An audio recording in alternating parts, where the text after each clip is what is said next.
Greetings, people of the internet. This is Scott with Serkworks. It's Friday. You know what that means. It's time for another Fan Art Friday. So, what's on tap for today? I'll give you a hint. By the power of Grayskull, I have the power!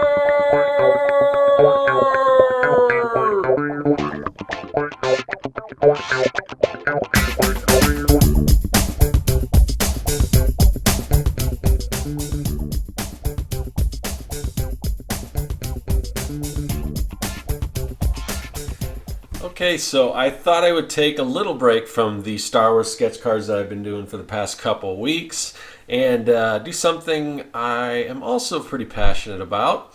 And I'm sure I will return back to the Star Wars cards probably when the new movie comes out, because then we'll be privy to a lot more of the new characters and everything. But I was looking through some of the sketch cards I've drawn, and I noticed that I don't think I have many.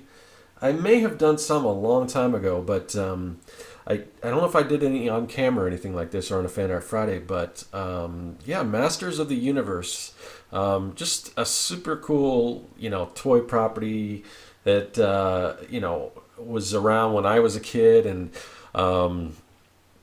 of course, He-Man, that's the one I'm drawing now. So I'm going to try to do my own little spin on each of these characters. I figure I'll just focus on some of the heroes this week, and maybe get into doing some villains next week. But there's so many cool characters to choose from.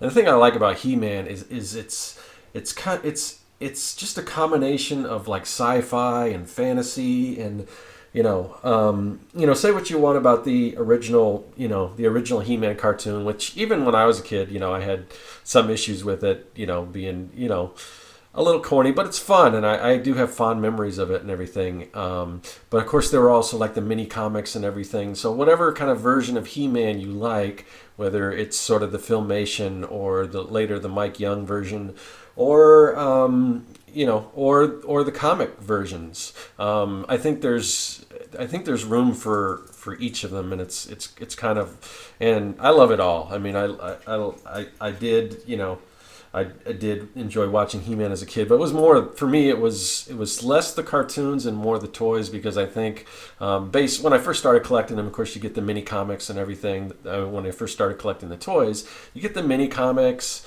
and there it's sort of a more serious kind of barbarian sort of sci-fi tale, and I'd like to get some of those. I think they recently collected a lot of those in like one volume, which I'd like to get a copy of. So I'll have to maybe search that out. Maybe even ask for that for Christmas. That would be kind of a cool present to have.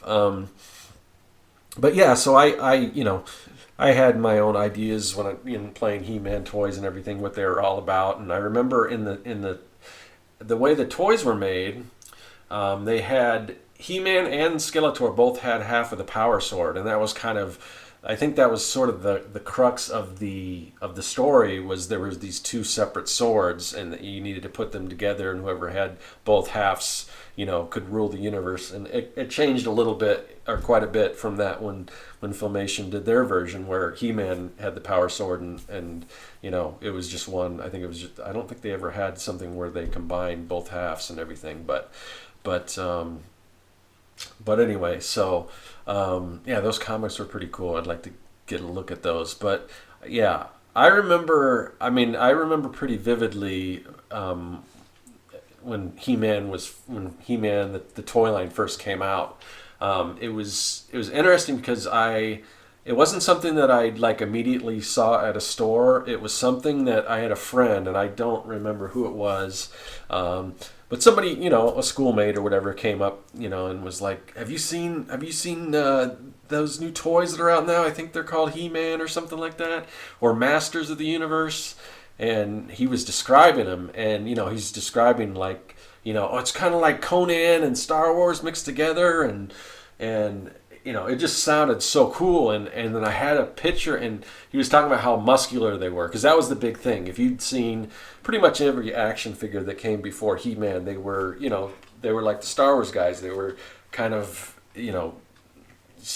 straight, just your basic stance, not very muscular or anything, which they didn't need to be. I think in was it the 90s or the 2000s when the special edition Star Wars came out. They launched a new toy line, and they tried to make the Star Wars toys a little. They were still the same size, so they fit all the old vehicles and everything, but they tried to make them more muscular, like He-Man, because He-Man, I guess after He-Man came out, it was they were trying to match that look. So you got this big buff Luke Skywalker, which the only kind of cool thing about that was that it kind of resembled the poster, like the original poster of Star Wars, where Luke Skywalker is standing out there and his shirt's open and his chest, and he's showing, and he's got the big muscles, he's holding up the lightsaber. That was kind of cool, but yeah, I mean, it was just kind of odd for Star Wars, and eventually thankfully they got away from that, but it wasn't anything that was really in existence before, because I'm pretty sure the movie Conan had been out, but they didn't have toy lines or anything like that. But when He-Man came out, it was just a description, somebody describing what this new line of toys was like, and of course, you have after they describe them, you've got this vision in your head, and I didn't know what to expect, so. I went to a couple stores looking for them, and maybe they didn't have them or whatever, but I finally found them at this store. They're no longer in business. It was a store called Mervin's, and some of you people might remember Mervin's. They were pretty big for a while, and if you're younger but you remember Mervin's, you probably don't remember them having any toys, because after a while they got rid of them, and that's kind of a whole nother story, but it was weird because, and I'll kind of tangent away from and talk about that, but at one point, this store, Mervin's, who later became pretty much just a department type clothing store that you would find in a mall or whatever, and they may have had some like little, toys here and there, just, special promotions or something. But they used to have a big toy department. I would go, because it was close, we had one close by, and they had all kinds of toys and stuff, so we do a lot of our toy shopping there. And then somebody must have bought them out, or they rebranded or something, and I don't know why, it was like a weird thing, and I always felt really like, uneasy about it, I guess, or just, a little upset, because what they did was, at first they didn't get rid of the whole toys section. They only got rid of the boys' toys. So they kept, I guess whoever was in charge or whoever took over, I guess they decided that boys' toys were too violent. So, they didn't have any Star Wars, any GI, no boys' toys, unless it was like for babies. They had baby toys and girls' toys, and that was it. It was like, what the, as a boy, it's like, what's the deal with this? So they didn't have any problem with, like, Barbie or baby toys, so they kept selling those. But it was just like, okay, sorry boys, no choice for you. You can go look at the clothes or whatever. But anyway, way before that, they did have a toy section, and that's where I first saw the He-Man toys, and I was just like instantly like blown away. I mean, they were just, I think when they first launched, they had, I think they may have released like 4 figures. I remember they had Skeletor, they had Beastman, Man-at-Arms, maybe Tila, and of course He-Man. But then there were other ones on the backs of the cards that they showed that either were hard to find in the beginning, and the one that I'm drawing now, Stratos, is one of them. I just thought he looked cool. Him and Zodak was they were, I don't remember what other villains. Merman was another one that was one of the originals, and they may have had him in the beginning. I don't remember, but I remember there were just some that you just couldn't find, and you kind of had to wait.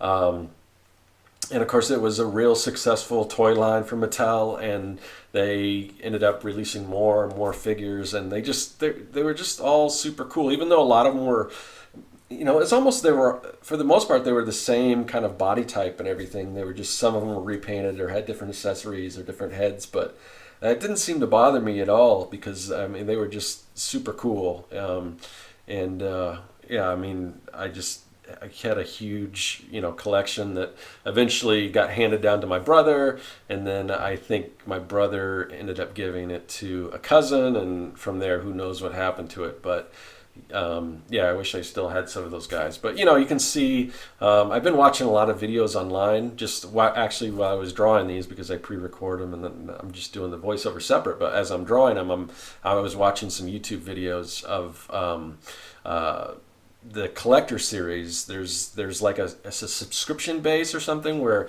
a subscription based like program where you can get the subscription, and each month they send you, I think, a new Star Wars toy, or I mean not Star Wars, a new He-Man toy, and they're modeled after the original ones. They're not quite.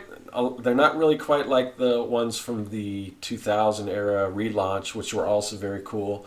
But they're sort of based on the old figures, but just the quality's just bumped up just a little bit, and they're really super cool. And man, I would love to have those, but.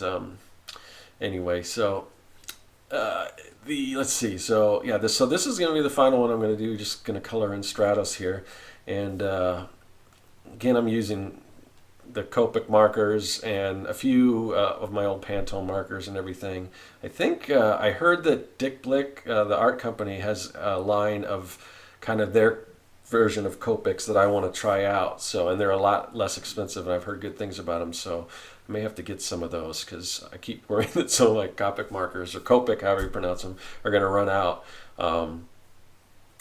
But yeah, this was one of my favorite heroes from the original line. Him and Zodak, which Zodak, I may have to do a sketch card of him later. But at first, I think he was. I think at first he said he was a villain, and then he was a hero, and then later on he was neither nor, or whatever. Yeah, I guess maybe I should wait to talk about him when I actually sketch him. But he was one of those characters that they didn't really have a lot on the show. So in the original series, he was just a cool character, and maybe because he was sort of a space guy, they didn't really he didn't fit so much into the world. I don't know, but anyway, so yeah, let's see, He-Man, Man-at-Arms, Stratos, and then next week I think we're going to do some villains. So thanks for watching. Looking forward to next week, because the villains are even way more cool than the heroes in the He-Man universe, and we're going to do some of those. But leave comments if you have any questions, if you have any requests of future stuff you want to see on Fan Art Friday. Let me know. Please like the page and subscribe if you haven't already. And with that, thanks for watching, and yeah, that is all.